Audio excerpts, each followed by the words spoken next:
JJ, up until that kind of final flurry from Utah, you had really held things down defensively in the fourth quarter. What was the key to that, did you think?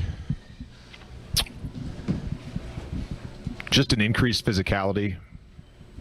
DA, I don't actually know what's, Lauren might be able to help us here, but I don't know what's going on with him. So he had gotten, I think, hit on his leg in the first half and was kind of limping through it, and then couldn't go in the second half. And so Maxey coming in that second half really changed the game for us with his physicality, made some plays at the rim, had the big bucket late, but he was great. Gabe was great as well. And those two guys playing that extended run, that's really where our defense was solidified. They scored 17 points in the first 5 minutes of the third quarter.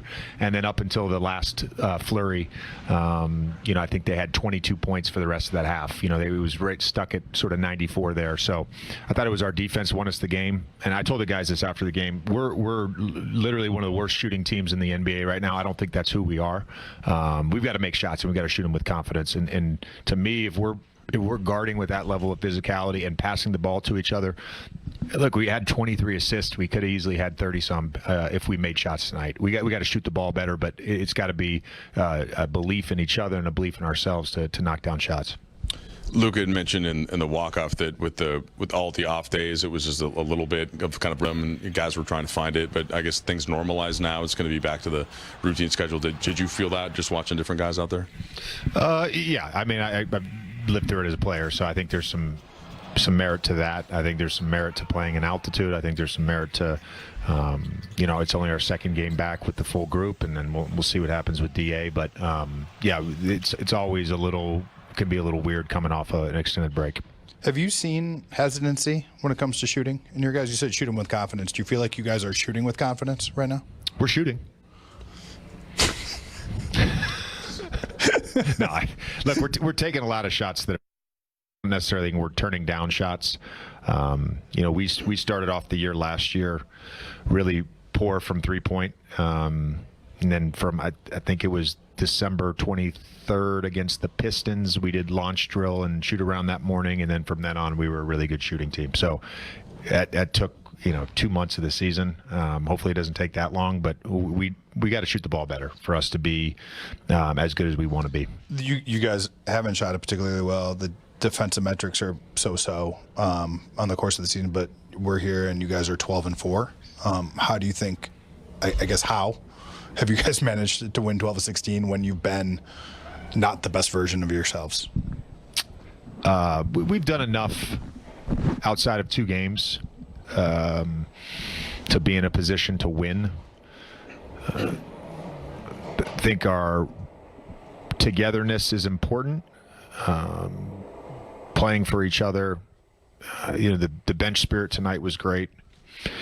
I do think there's something with this group where we just, whatever the game requires that night, that's what we're going to do to try to put us in a position to win.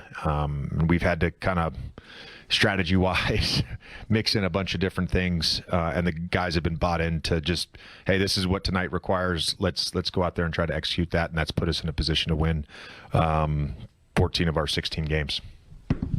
If you have to go any stretch of time without Ayton, how do you view your options with Jackson? Even Kleber, you were very complimentary of him after the Milwaukee game, and possibly could we see Jared get some minutes again after falling out of the rotation? You obviously played him small ball 5 last year.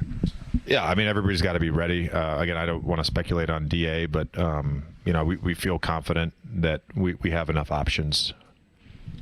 JJ, you're talking about the physicality on defense. Is that something you can practice and get that habit in, or is it? We practice it every day. Is it also kind of like a mentality, like guys just have to choose to do that in that possession or in that moment? Yeah, the choosing to do it, I think sometimes is not necessarily about, I'm not going to be physical right now. It's why physicality and awareness go hand in hand.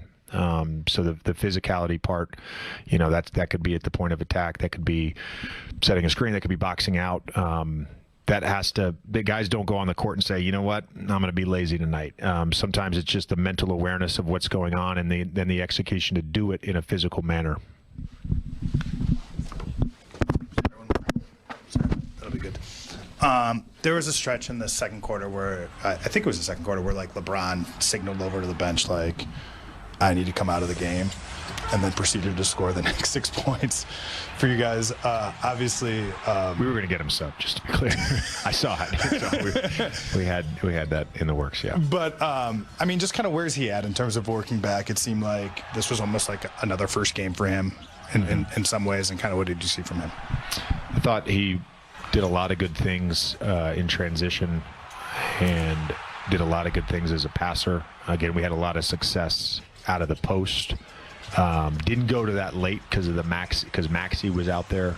So, you know, if Jackson or DA feel really comfortable with them sort of in the dunker spot, but Maxey, we were trying to space, so we went more to that elbow ISO when we created a mismatch late. And I think LeBron made some good decisions out of that. So again, I think for him, it's the win, but it's also the rhythm, just trying to find that, and we're confident he will. Thank you. Through those hurdles and those things that you look at the film when you have a time to sit down and kind of find ways to get better. But I think all in all, the contributions, you mentioned Maxi Kleber. I look at a guy like Marcus Smart, who's a plus 18. Yeah. Those little things that don't show up in the box score, big on that final defensive possession, no matter what the call was. And so, yeah, a total team win for the squad. You know, we got to set up this last sequence because the Lakers actually only had a 1-point lead, and Markkanen had a shot from about 15 feet. He missed it. We thought that ball went out of bounds. It did not. Luka get fouled. Luka goes to the free throw line, hits one. So they have a chance to either win or tie, and it's Maxi Kleber on Keontae George, and that's great defense and ball game. Yeah, that's great defense, but it also goes you to the I hadn't used this word in a long time, veteranism. Use it, Rob. The young fella doesn't have any veteranism. Know that the way the NBA is calling this now, if you don't fade with that shot, you go straight up, you get the foul and go to the line to be able to win this thing. But let's give it now back on the good side. It was just Keeler being able to, you know, switch and then understand that the contest was a great contest and to play very well. So that was a really strong defensive play down the stretch for the Lakers. So Luka Doncic, we'll start with him, guys, on a night where he was just 3 for 12 from 3, and a night where he said, I got to make that extra free throw there. And he also talked about just, being a little tired, the legs there in Utah. But he gets it done still. Allie, 33 points, 10 of 24, got the 11 rebounds and 8 assists. Yeah, I do like still the 10 of 12. Obviously, he wants those couple of free throws, but I just think, again, it serves as an opportunity to show you the attack mode that he stayed in, especially when the 3-ball wasn't falling. But I think the way Luka, he's such a game manager, and from start to finish of this one, I think he provided the right amount of what the team needed in that certain moment. I think we've looked at it at the start of the game, outside of his skill set, just the extra energy, the extra pep in his step that he was able to provide, constantly, consistently finding guys offensively, and then carrying his own when he needed to defensively. I just think Luka has been so steady and consistent this season in all facets of the game when he's on the floor, and tonight